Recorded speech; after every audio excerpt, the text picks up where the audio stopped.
오늘 저와 함께 나눌 말씀은 하나님을 만나라, Experiencing God, 이런 제목을 택했습니다. 시편 63편에 있는 말씀인데요. 제가 회상해 보니까 제가 이 말씀을 가지고 다른 제목으로 설교를 했어요. 하나님을 사모함, 이런 제목으로 설교를 했고, 또 제가 그 설교문을 굉장히 좋아하는데, 오늘은 똑같은 본문을 가지고 또 전혀 다른 또 설교를 통해서 여러분과 함께 은혜를 나누고자 합니다. 지금 우리는 이 사순절 기간을 보내고 있습니다. 예수님께서 부활하시기 전까지 40일 동안 이 기간을 특별한 기간으로 정해서 우리가 보내고 있는데, 헨리 나우엔이 말한 것처럼 이 기간은 특별한 방식으로 우리가 주님과 함께 있는 시간입니다. 기도하는 시간이고, 성경을 읽는 시간이고, 나 자신을 반성하는 시간이고, 회개하는 시간입니다. 우리 지난번에는 누가복음 9장 가지고 우리 사순절 설교 말씀을 드렸는데, 오늘은 시편 63편, 이 말씀을 통해서 우리가 이 사순절을 어떻게 보내야 되는지 함께 은혜를 나눌 수 있는 시간이 되시기를 바랍니다. 오늘 이 시편은 다윗이 쓴 시편이고요. 그리고 이 시편이 어떤 상황 속에서 기록이 됐다고 하는 것이 오늘 말씀 속에 잘 나와 있습니다. 가까이에서 힘이 되어주시는 하나님, 그리고 다윗의 시, 그가 유다 광야에 있을 때이다, 이렇게 나와 있고요. 또 New Living Translation에 보니까 이 말씀이 이렇게 나와 있습니다. A Psalm of David, 다윗의 시편이다. Regarding a time when David was in the wilderness of Judah, 다윗이 그 유다의 광야에 있을 때 보냈던 그 시간에 대한 시편이에요. 그가 그때 어떤 시간을 보냈는지 그것에 대한 그 시편 말씀이라는 거죠. 이 성경의 인물 가운데 훌륭한 인물들이 많습니다. 다윗도 그 중에 한 사람이에요. 성경을 조금이라도 읽은 사람들은 다윗 그러면 그 사람 골리앗하고 싸워서 이긴 사람이지, 그 정도는 알아요. 그런데 이 성경을 좀 더 많이 읽고 깊이 읽은 사람들은 성경 읽으면 읽을수록 이 다윗이라는 사람에게 빠져들어갑니다. 왜냐하면 그 사람은 그만큼 매력 있는 사람이에요. 이 성경에서 이 다윗을 어떻게 평가하고 있는가, 그런 생각을 가지고 성경을 찾아보면은 깜짝 놀랄 말씀이 많습니다. 열왕기상 15장 5절에는 이런 말씀이 있어요. 다윗은 언제나 여호와께서 보시기에 옳은 일을 했습니다. 다윗은 햇사람 우리아의 일 외에는 그의 평생에 하나님의 명령을 어긴 적이 없었습니다. 아마 다윗 외에 어떤 사람에게도 성경이 이런 평가를 한 적이 없어요. 딱 한 차례 그가 실수했지만 그것 외에는 정말 하나님의 말씀을 어긴 적이 없었던 사람이라고 성경은 다윗을 그렇게 평가해요. 또 사도행전 13장 22절에 보면은 그는 내 마음에 드는 사람이다, 그가 내 뜻을 이룰 것이다. I have found David son of Jesse, 내가 제시의 아들 다윗을 발견했다. A man after my own heart, 그 사람은 내 마음을 꼭 닮은 사람이다. He will do everything I want him to do. 그는 내가 원하는 모든 일을 할 것이다. 야, 굉장하죠? 한 인간이 하나님의 마음을 꼭 빼닮은 사람이라고 그렇게 썼습니다.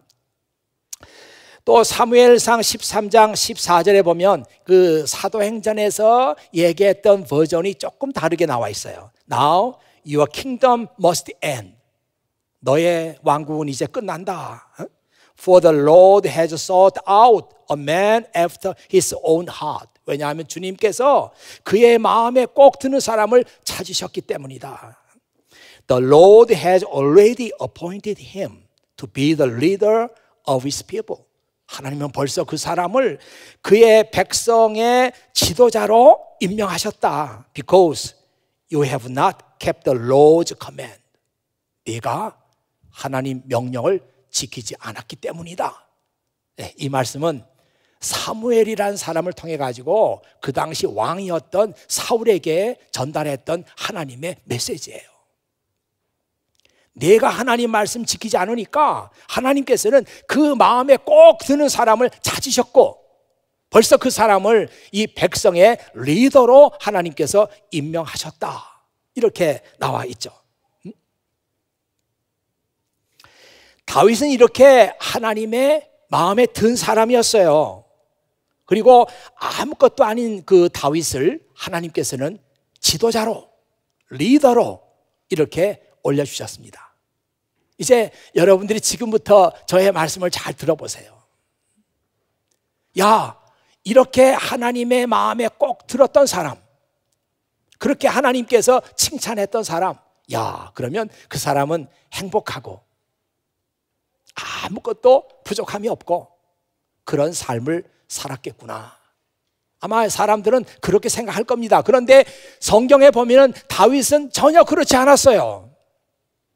다윗은 파란만장한 고난의 삶을 살았습니다.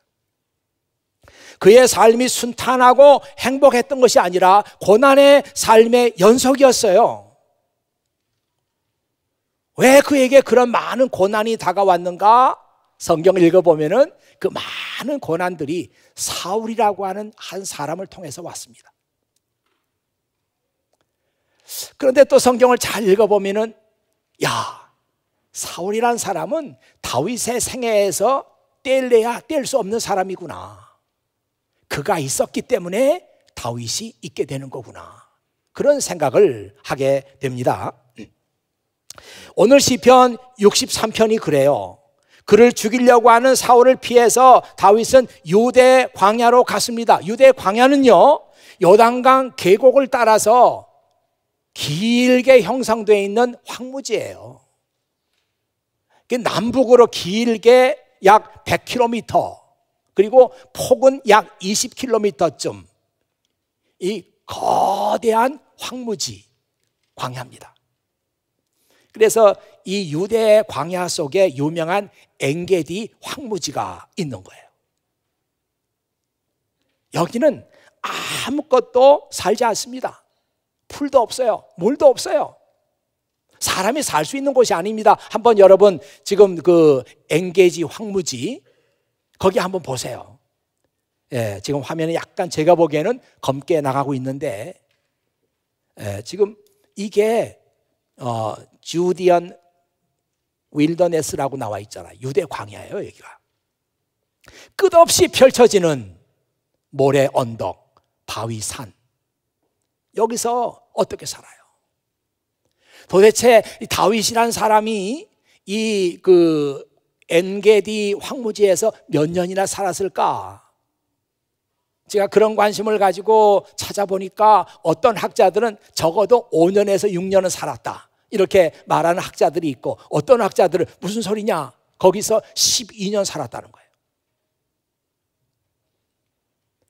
잠깐 거기에 피신해 있었던 것이 아니고요, 사울이라는 사람이 집요하게 그의 생명을 노리기 때문에 도망 하다가 결국은 이 유대 광야로, 엔게디 황무지로 그런 도피 생활을 하게 됐는데, 그 세월이 5년에서 6년, 길게 잡으면 12년 동안 이 엔게디 황무지 속에서 그는 시간을 보내야만 했습니다.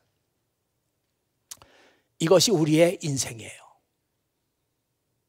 내가 원한 것도 아니고 내가 목적했던 거 아닙니다. 그런데 어떻게 내 인생 가운데 엔게디 황무지가 있냔 말이에요. 이것이 우리 인생이에요. 여러분과 저의 인생이 그렇습니다. 내 앞에 어떤 일이 있을지 우리는 알 수 없어요. 언제 나에게도 엔게디 황무지가 기다리고 있을지 내가 거기에 있을 수밖에 없는 그런 환경이 내게 주어질지 우리는 모릅니다. 이때 우리를 지켜주는 게 뭘까?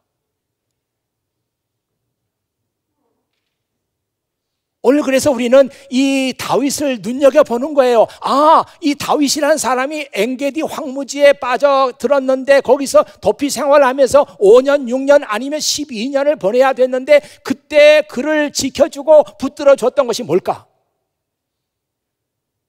하나님 말씀에 대한 믿음입니다. 말씀이 그때 지켜주는 거예요. 우리 평상시는 잘 몰라요.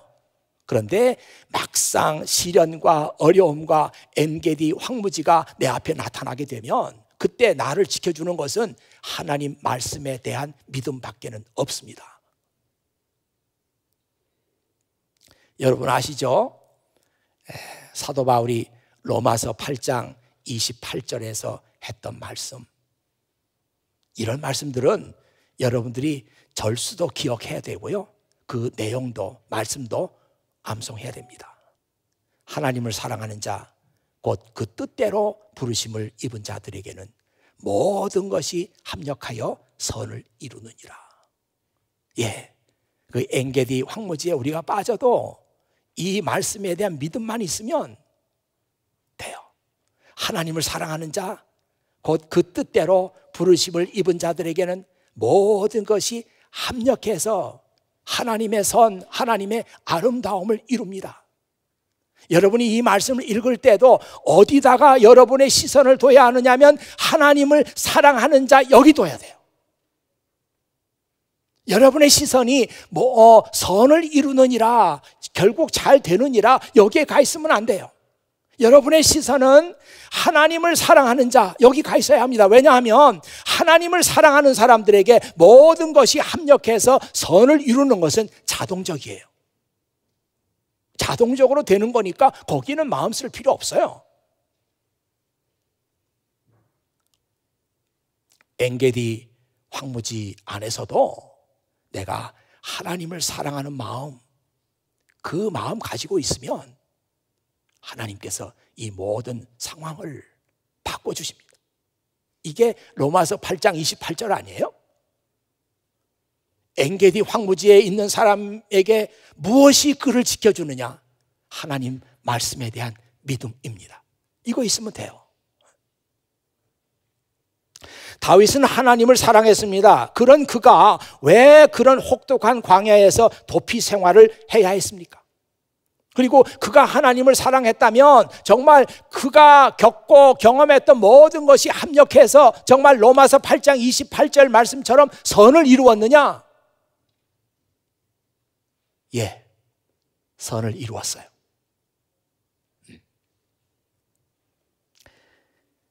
하나님의 시각에서 보면은 바울의 엔게디 황무지에 있었던 그 기간, 길게는 12년 동안의 기간, 이것은 하나님의 선물이었고 하나님의 축복의 기간이었습니다. 저는 그래서 여러분들이 이 하나님의 시각을 배우기를 원하는 거예요. 이 시각을 가지고 보면은 고난의 의미가 달라진단 말이에요. 엔게디 황무지의 그 기간, 하나님의 시각으로 안 보면 인간의 절망밖에 남는 게 아무것도 없습니다. 그러나 하나님의 시각으로 보면은 의미가 달라져요. 보세요.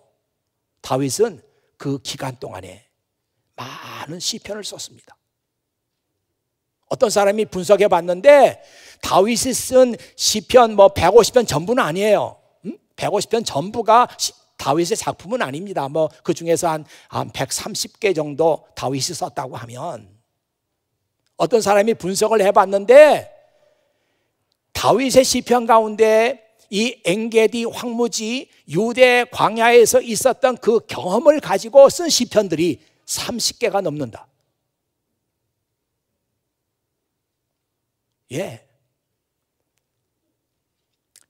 인간의 시각을 가지고 보면은 절망이고 실패의 기간이고 아무 쓸데없는 허송세월의 기간이지만 하나님의 시각으로 보면은 다윗은 그때 30개 불후의 시편을 남겼어요.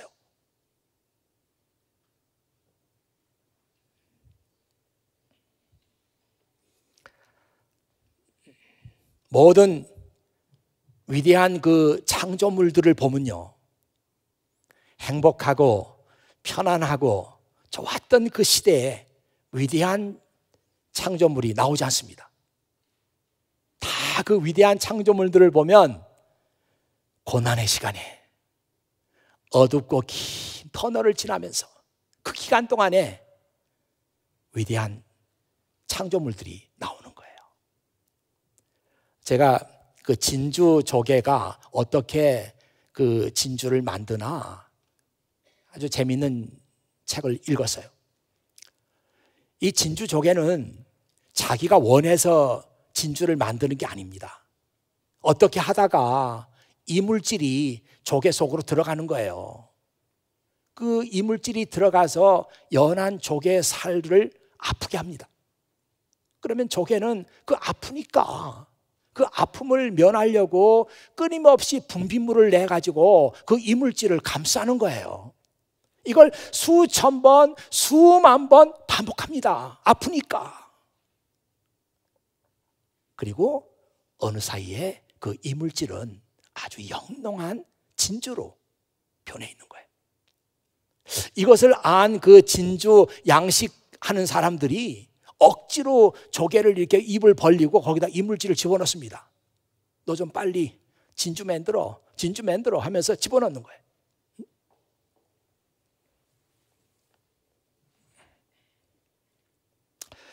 여러분이 잘 아는 악성 베토벤, 그는 1770년부터 1827년까지 살았습니다. 그의 인생에 있어서 가장 어두웠던 시간은 1801년부터 1814년이에요.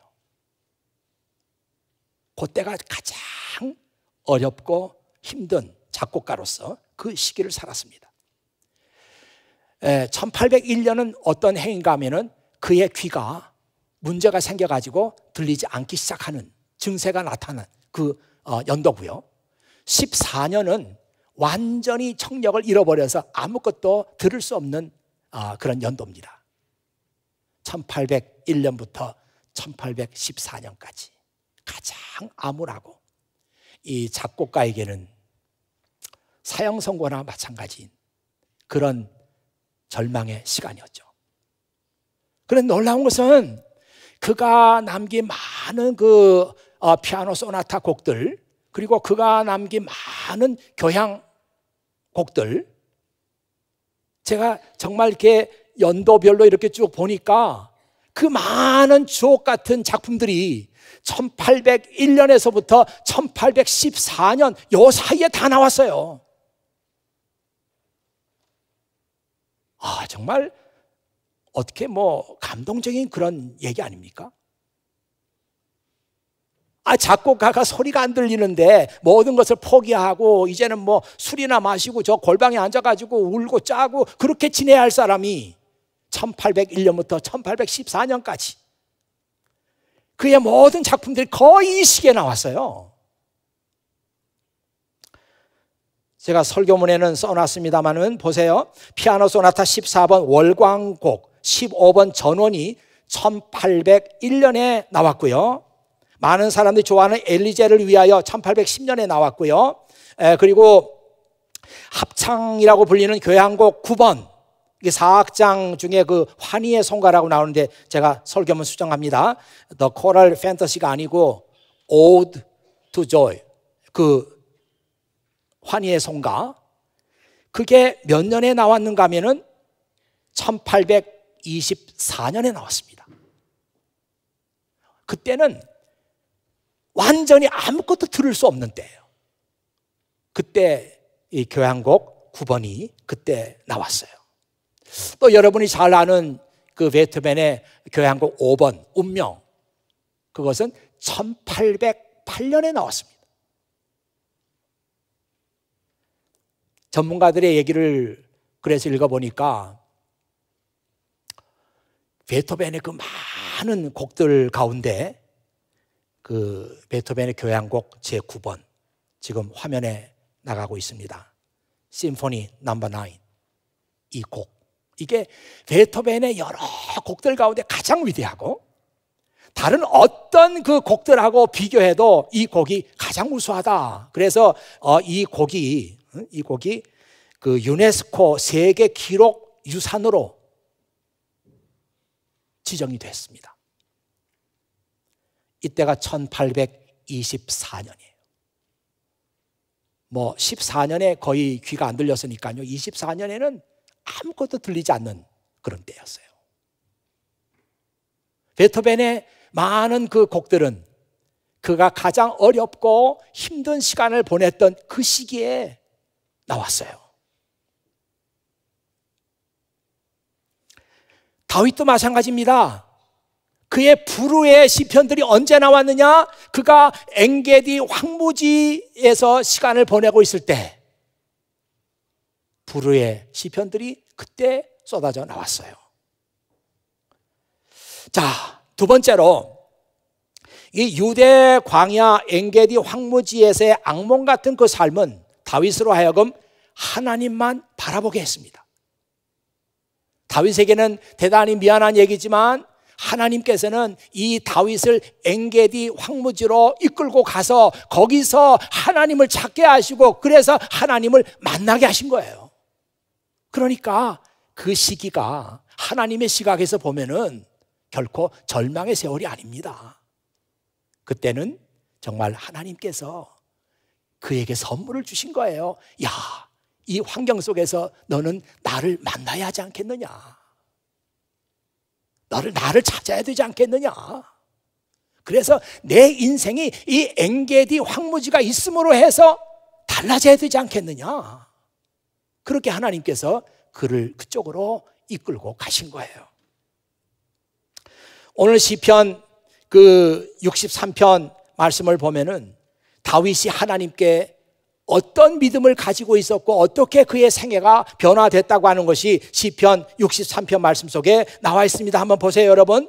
오 하나님, 주는 나의 하나님이십니다. 내가 주를 간절하게 찾습니다. 물이라고는 찾아볼 수 없는 곳, 메마른 거친 땅에서 내 영혼이 주를 목마르게 찾습니다. 온 몸으로 주를 애타게 찾아 헤맵니다. 1절이에요. I earnestly search for you. 내가 간절하게 주님을 찾습니다. My soul thirsts for you. 내 영혼이 당신을 향해서 목이 마릅니다. My whole body longs for you in this parched and weary land where there is no water. 물이라고는 없는 이 피곤한 또 거친 그리고 메마른 땅에서 내 온몸이 주님을 찾습니다. 예, 하나님은 이 다윗에게 이런 환경 속에서 하나님밖에는 소망이 없다는 것을 알게 하시고 하나님을 찾게 하고 하나님께서 그를 만나주신 거예요. 누가 이 엔게디 황무지의 시간을 절망의 시간이라고 합니까? 누가 그래요? 아니에요. 이 시간은 그에겐 선물이었고 하나님의 축복이었습니다. 이제 여러분의 얘기를 좀 해볼까요? 여러분들이 하나님을 만나야 합니다. 그런데 이게 말처럼 쉽질 않아요. 하나님 어떻게 만납니까? 마음은 먹어도 하나님을 어떻게 만나지? 그때부터 새로운 문제가 또 나오는 거예요. 쉽지 않습니다. 여러분이 행복하고 여러분이 좋은 시간을 가지면서 그 기간 동안에 내가 하나님을 좀 만나야 되겠다. 잘 안 됩니다. 뭐 전혀 안 되는 건 아니지만 잘 안 돼요. 그런데 언제 하나님을 만날 수 있느냐? 고난과 고통의 시간에. 왜냐하면 사람은 고난과 고통의 시간을 보내면서 본능적으로 하나님을 의지하게 되고 본능적으로 하나님을 찾게 되는 거예요. 건강한 사람이 하나님을 찾는 게 아니라 환자가 하나님을 찾습니다. 자유로운 사람이 하나님 찾는 게 아니라 옥에 갇힌 사람이 하나님을 찾습니다. 여러분, 이것이 오늘 하나님께서 여러분에게 주신 메시지예요.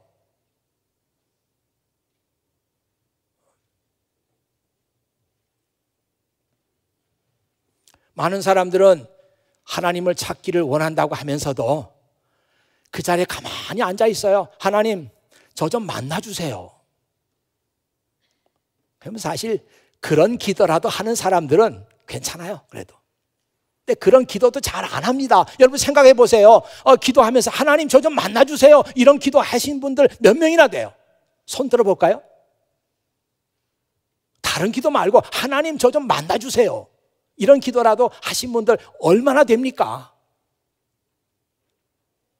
많은 사람들이 그 자리에 가만히 앉아있어요. 하나님 저 좀 만나러 좀 와주세요. 저 좀 찾아주세요. 이렇게 생각해요. 그런데 성경은 그렇게 말하지 않습니다. 내가 하나님께 가까이 가라. 내가 하나님께 가까이 가라. 그래서 야고보서 에 있는 말씀이 있어요. 야고보서 4장 8절에 있는 말씀인데요. 하나님을 만나기를 원하는 사람은 하나님께 다가가야 된다. 하나님께 가까이 나오십시오. 그러면 하나님께서도 여러분을 가까이 하실 것입니다. Draw near to God and He will draw near to you. 내가 하나님께 가까이 가면 하나님도 너에게 가까이 오실 것이다. 하나님은 이렇게 우리가 하나님을 찾기를 원하는 거예요. 하나님을 향해서 갈망하기를 원하는 거예요. 하나님을 향해서 목이 마르기를 원하는 거예요. 그 목이 말라서 하나님을 찾기를 원하는 거예요. 그런 사람을 하나님께서 만나주세요. 가만히 있어가지고 좀 제발 좀 오세요. 이런 사람에게 하나님께서 가시는 경우가 뭐 없진 않겠죠. 그렇지만 많은 경우에 하나님을 사모하게 하고 하나님을 향해서 목이 마르게 하고 하나님을 간절히 바라는 그 사람에게 하나님께서 가까이 오십니다. 사람은 고난 중에 하나님을 찾아요. 다윗도 보세요. 엔게디 황무지라고 하는 그 환경이 있었기 때문에 하나님을 찾는 거예요. 하나님께서 나를 돕지 않으면, 나에게 물을 주시지 않으면 나는 살 수 없습니다. 황무지니까, 아무것도 없으니까, 의지할 게 없으니까 하나님을 찾는 거예요. 근데 저는 오늘 이 시편 63편 1절 그 중요한 말씀이고 2절 말씀 보니까 내가 주를 성전에서 배웠습니다. 그곳에서 주의 능력과 영광을 보았습니다. 1절하고 2절하고 도무지 연관성이 없어요. 제가 처음에 이 말씀 읽었을 때는 웬 성전? 하나님을 간절히 찾는다고 1절에서 그러더니 2절에서는 내가 성전에서 하나님을 배웠습니다. 그리고 하나님의 영광과 하나님의 능력을 봤습니다. 이게 웬 성전 갑자기?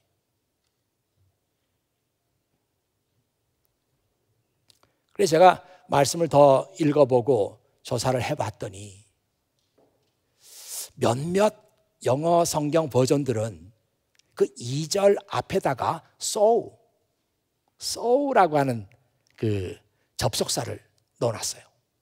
그리고 thus라고 하는 접속사를 거기다 넣어놨어요.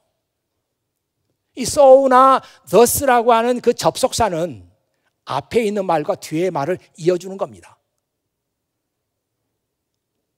결과적으로 다윗이 그 엔게디 황무지 속에서 아주 그냥 온몸이 목말라 하면서 하나님을 찾고 하나님을 갈망하고 하나님을 사모하고 그 결과로 다윗이 성전에서 하나님을 뵀다는 거예요. 이게 무슨 말입니까? 하나님께서 그를 만나 주신 거예요. 그리고 그는 그 하나님에게서 능력과 영광을 받습니다.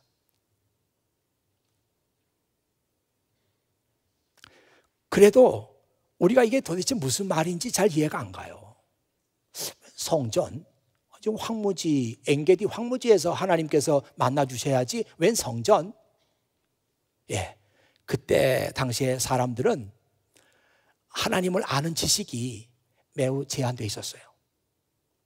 오늘 여러분들이 뭐 아무것도 모르는 것 같죠?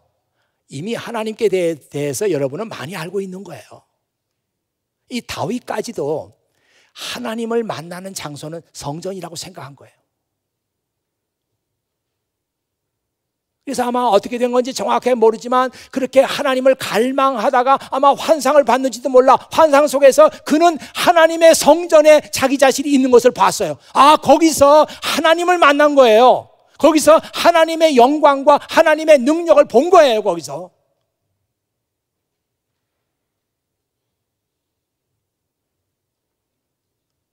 그렇게 갈망하더니 하나님을 만나 뵀습니다.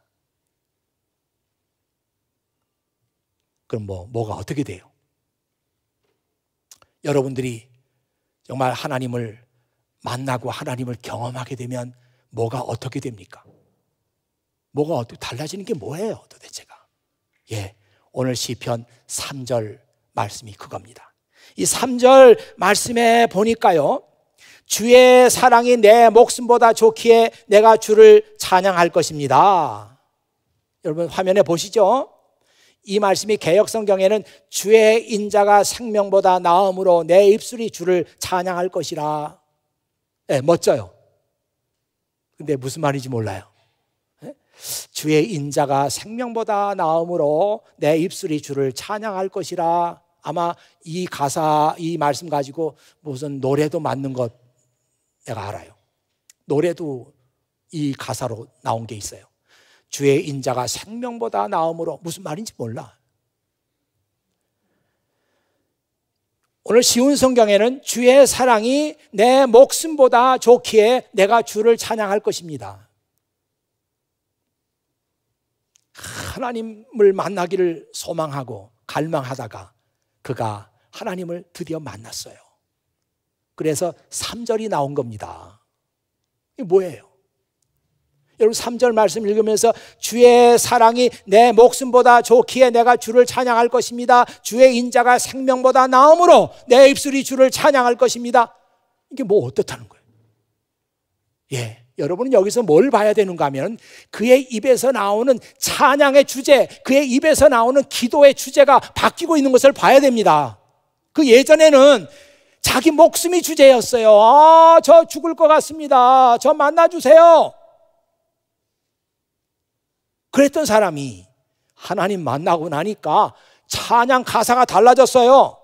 내 목숨보다 더 중요한 것이 있는데 이것은 하나님의 사랑입니다. 내 목숨보다 더 귀한 것이 있는데 이것은 인자가 번역될 때 unfailing love라고 번역됐습니다. unfailing love. unfailing love라고 하는 것은 그냥 단순한 love가 아니고 끊임없는 사랑, 중단되지 않는 사랑, 다함이 없는 사랑. 사랑은 사랑인데 끝없는 사랑, 제한이 없는 사랑, 한없는 사랑, 모자라지 않는 사랑, unfailing love예요. 찬양의 가사가 달라졌어요. 1절, 2절, 3절 넘어오면서 찬양의 가사가 자기도 모르게 바뀌었습니다.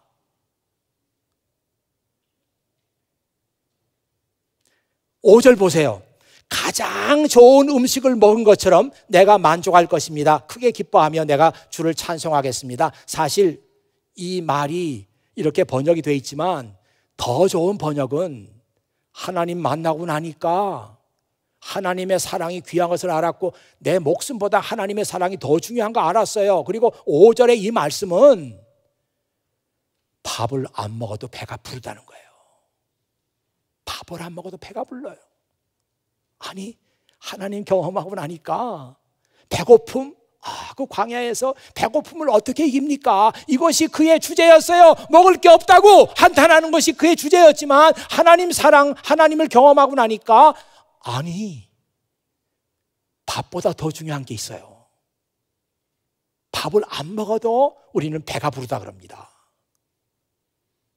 바로 그 경험을 다윗이 엔게디 황무지에서 하나님을 만남으로 했던 것이에요.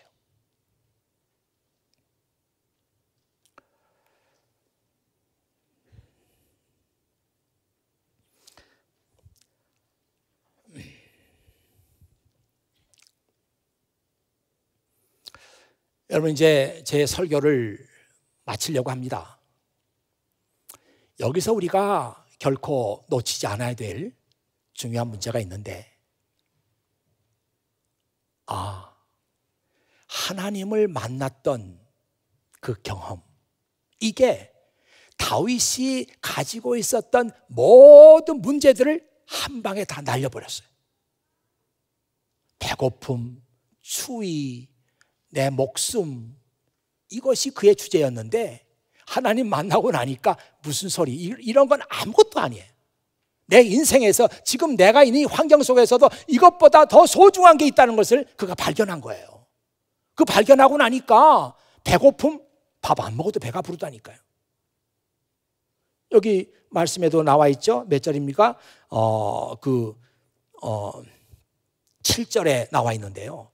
주는 나를 도우시는 분이시기에 내가 주의 날개 그늘 아래서 노래합니다. 이제 노래하고 있어요. 하나님을 만났던 그 경험이 그가 가지고 있는 모든 절망과 모든 어두운 그런 그 경험과 이런 것들을 한 방에 싹 날려버린 거예요. 저는 이번 사순절 기간이 정말 하나님을 만날 수 있는 그런 기간이 되기를 바랍니다. 될 수 있을까요? 제가 일부 예배 때도 이 얘기를 했는데, 여러분, 이번 사순절 기간 동안에 하나님을 만날 수 있는 그런 그 기회가 있기를 바랍니다 했더니 다들 그냥 이러고 있어요. 아유, 지금 뭐 공부할 게 태산 같아요. 집안에 일이 많아요. 경제적으로는 힘들어요. 건강도 안 좋아요. 목사님, 지금 저희들이 살기가 얼마나 힘든지 아세요? 그런데 지금 뭐 하나님 만나고 그럴 마음 여유가 없습니다. 그런 눈초리예요, 전부 보니까. 지금도 그런 눈으로 저를 바라보는 분들이 있어요. 목사님, 근데 그렇게 말씀하시면 속으로는 안 되죠. 우리가 얼마나 힘든데요, 지금. 나는 여러분들이 지금 행복하고 아무 문제도 없고 여러분이 경험한 여러분이 계획한 대로 모든 게 잘 나가고 그렇다면 제가 이 설교를 할 필요가 없어요. 근데 여러분에게 지금 많은 문제가 있다는 것을 알기 때문에 이 설교를 하는 겁니다. 저는 여러분들이 다 공부는 다 잘한 줄 알았어요. 이게 참 머리 좋은 사람들이니까 뭐 공부에 대해서 얘기할 필요 없겠구나. 근데 그게 아니더라고요. 제가 30년 목회를 하면서 MIT, 하버드 좋은 대학에 다니는 애들 있었는데 퀄리파잉 이그잼에 떨어져가지고 부부가 와가지고 얼굴 노랗게 돼가지고 목사님, 이제 저의 인생은 여기서 끝입니다. 울면서 기도해달라고 한 사람들 한 5명 만났어요. 근데 뭐 안 찾아온 사람들 많이 있을 거 아니에요. 혼자 그냥 뒹굴고 혼자 소리 지르고 입을 둘러쓰고 두문 문출하고 그런 사람이 있었을 거 아니에요. 공부하는 데는 아무 문제가 없는 줄 알았더니 그것도 아니더라고요. 경제적인 문제, 내가 지금 어떻게 할 수 없어요. 인간관계 문제 있습니다.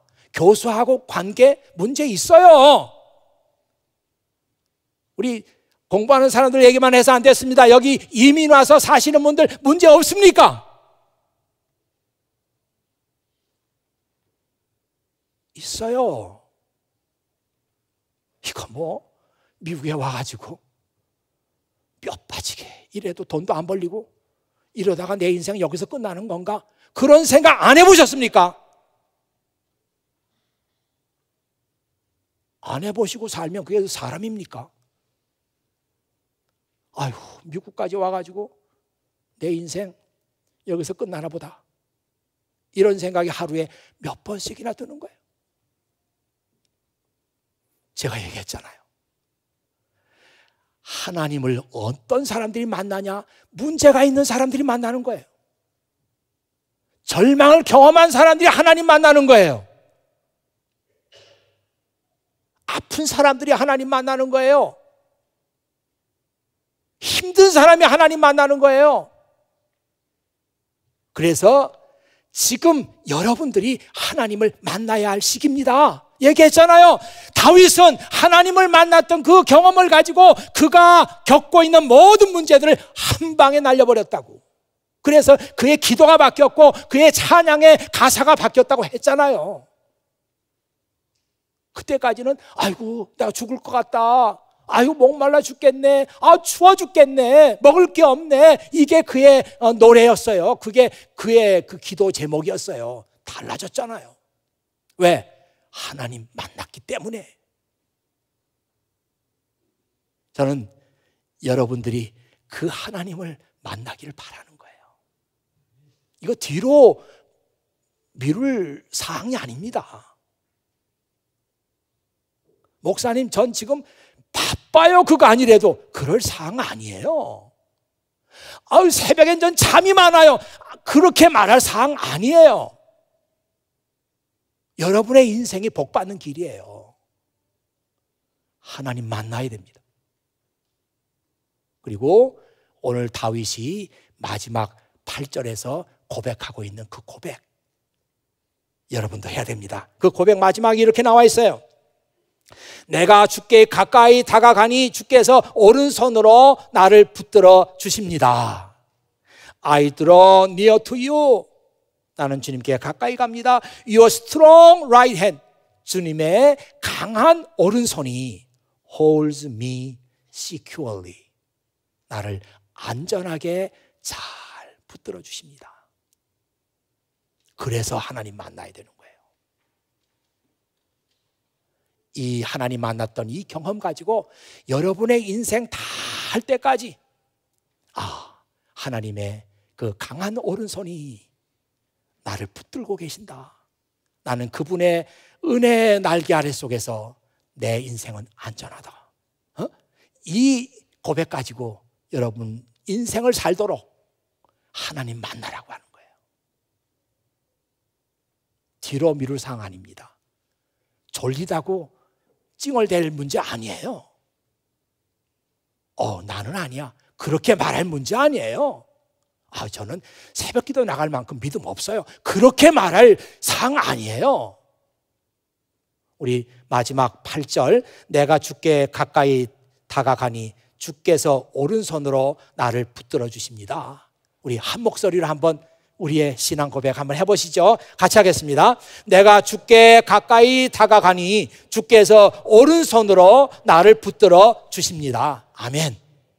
기도하겠습니다.